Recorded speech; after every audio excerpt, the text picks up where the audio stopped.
Hello po, magandang araw. Ito po, nililis namin yung part ng transmission part.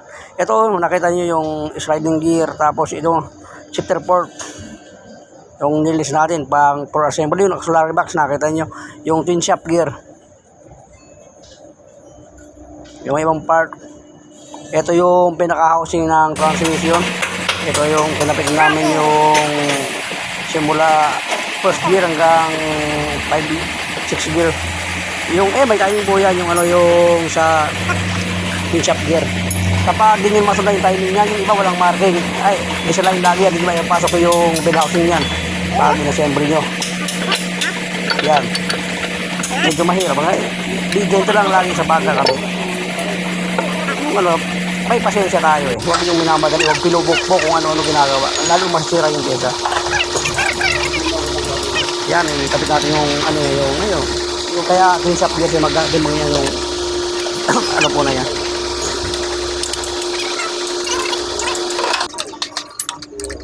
Dahan-dahan lang sa pag-i-install kasi madali rin yun dyan. Kaya laging may mga gabay yung mga helper, laging gagabayan na po natin yung mga kasama natin.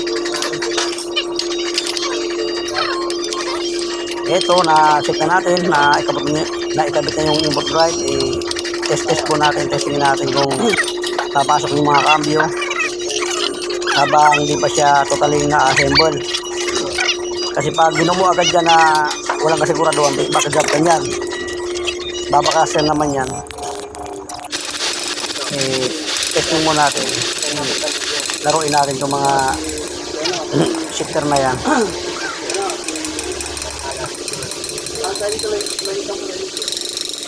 Yan, testing yan, naka-neutral yan, neutral. Pag naka-neutral, iikot lahat yan pag naka-neutral.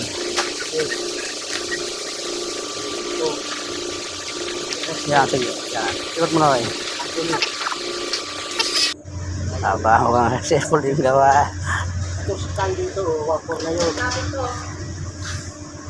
Ngayon, dahan-dahan lang po tayo sa paggagawa ng gasket. Kasi kapag medyo nagmadali ka dyan, wala.